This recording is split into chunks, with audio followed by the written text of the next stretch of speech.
இத்தன வருஷமா கிளியோபாட்ரா ரொம்ப அழகானவங்கன்னு மட்டும் தான் நான் நெனச்சுட்டு இருந்தேன். பட் ராயல் ஆன்டாரியோ மியூசியம் போனதுக்கு அப்புறம் தான் அவங்கள பத்தின நெறைய விஷயங்கள் தெரிய வந்தது. அவங்க ஒரு பெரிய ரூலர், பொலிட்டிக்கலி ரொம்ப ஸ்ட்ராங்கான பெர்சன், மல்டிபிள் லாங்குவேஜஸ் பேச தெரியும். எஜிப்ஷியன் ட்ரெடிஷன் படி அவங்க அவங்களோட பிரதர்ஸ கல்யாணம் பண்ணிக்கிட்டாங்க. அதுக்கப்புறம் ஜூலியஸ் சீசர் அவங்களோட லவ்வரா இருந்தாங்க.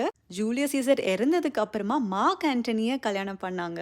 ரொம்ப சக்சஸ்ஃபுல்லா ஈஜிப்ட்ட ரூல் பண்ணிட்டு வந்தவங்க, ரோமையும் ரூல் பண்ணணும்னு ஆசைப்பட்டாங்க. பட் வார்ல தோத்து போயி ஒரு சூசைடும் பண்ணி இறந்துட்டாங்க. அவங்க யூஸ் பண்ண எல்லா ஜுவல்ஸும் வச்சிருந்தாங்க. பார்க்கறதுக்கே செம்மையா இருந்தது. ஒவ்வொரு டிசைன்ஸும் அவ்ளோ இன்ட்ரிகேட்டா இருந்தது. இன்ஃபேக்ட் அவங்க யூஸ் பண்ண கட்லரீஸ்லாம் கூட எல்லாமே சில்வர்ல ஆனதா தான் இருந்தது.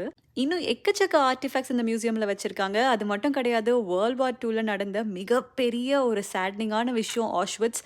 அத பத்தின என்டையர் டீட்டெயில்ஸுமே இந்த மியூசியம்ல இருக்கு. கண்டிப்பா ராயல் ஆன்டாரியோ மியூசியம் டொரண்டோல இருக்கு. நீங்களும் ட்ரை பண்ணி பாருங்க. பாய்.